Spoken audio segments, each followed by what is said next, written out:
Морква. Простий продукт, але можливостей більше, ніж здається. Привіт! У цьому відео декілька страв з морквою. Від простої закуски до домашнього десерту. Починаємо з яскравої закуски, яку багато хто знає, але готує по-різному. Моркву чищу та натираю на терці або мандоліні. Додаю сіль і дрібку цукру. Трохи обминаю, щоб пом'якшити моркву, і залишаю хвилин на 10. Вона почне віддавати сік. У термостійку миску натираю або пропускаю через прес часник. Додаю коріандр, чорний мелений перець, паприку, сушений імбир і трохи перцю чилі. Олію розігріваю в ковшику і заливаю нею суміш спецій.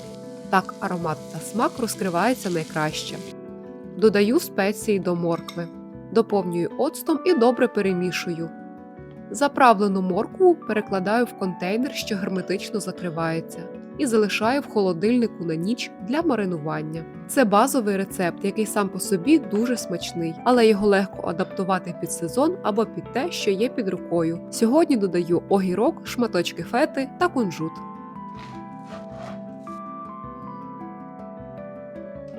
А тепер злегка пряний зігріваючий морквяний суп-пюре. До киплячої води додаю лавровий лист, суміш перців та солю.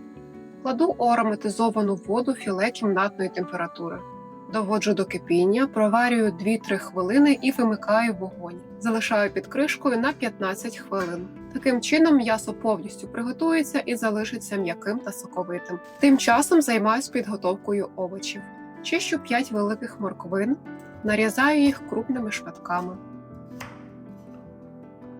Велику цибулину також ріжу крупно. Кастрюлю з товстим дном ставлю на вогонь, додаю сюди вершкове масло та трішки олії. Підсмажую спочатку цибулю, після чого додаю моркву, також підсмажую. Паралельно з цим картоплю також нарізаю. До овочів, що підсмажуються, додаю сушений імбир, карі та чорний мелений перець. Прогріваю спеції разом з овочами. Додаю картоплю. Курку, що вже готова, виймаю. З бульйону видаляю додані спеції. Отриманим бульйоном покриваю овочі і варю до готовності моркви біля 15 хвилин.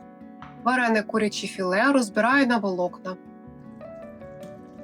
Готові овочі пробиваю блендером до гладкої консистенції. Додаю нежирні вершки. За потреби залишками бульйону можна скоригувати консистенцію. Доводжу сіллю за смаком. Добре все поєдную.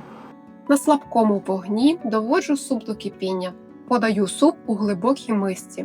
Доповнюю кожну порцію чвертю підготовленого м'яса, насінням соняшника і петрушкою.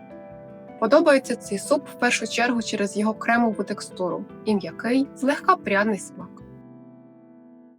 Продовжуємо ситнішою стравою. Класика, яку у Нідерландах готують дуже часто.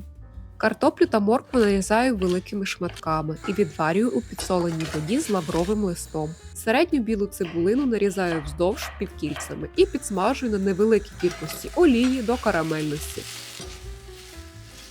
За потреби додаю трохи води, щоб цибуля готувалась рівномірно.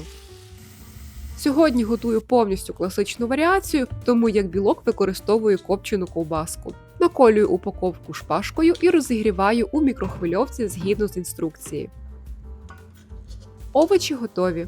Повністю зливаю воду і протираю їх через сито, щоб маса була без грудочок. Також можна використовувати товкачку. Додаю вершкове масло, гаряче молоко та трохи мускатного горіха. Поєдную до однорідності. Після чого додаю карамелізовану цибулю. Ковбаску нарізаю шматочками. За бажанням можна використати, звичайно, інший білок. Подаю хютспот у глибокій тарілці.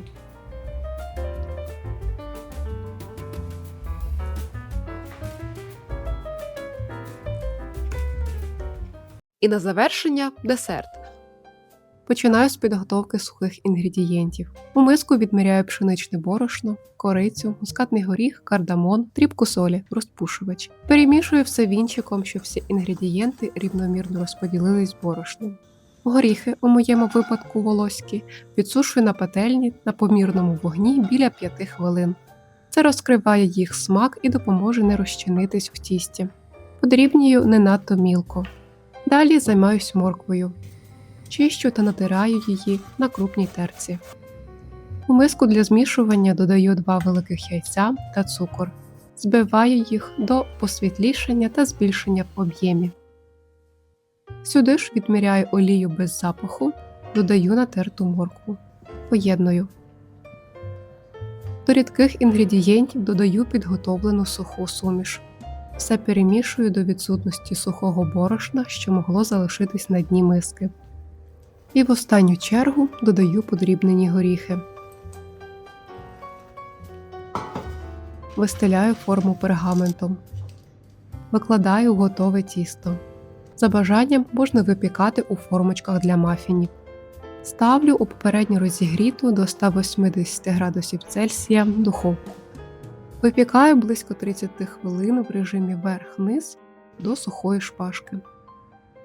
Готовий кекс залишаю трішки охолонути. Наступний крок є абсолютно опційним.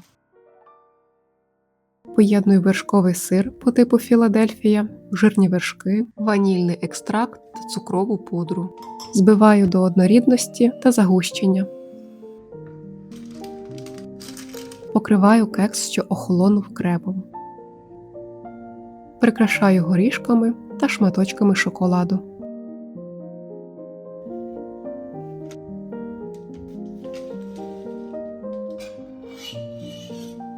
А це був останній рецепт на сьогодні. Дякую, що додивились це відео до кінця, залишили лайк, коментар або ж поділились цим відео. Не забудьте підписуватись і до нових смачних зустрічей!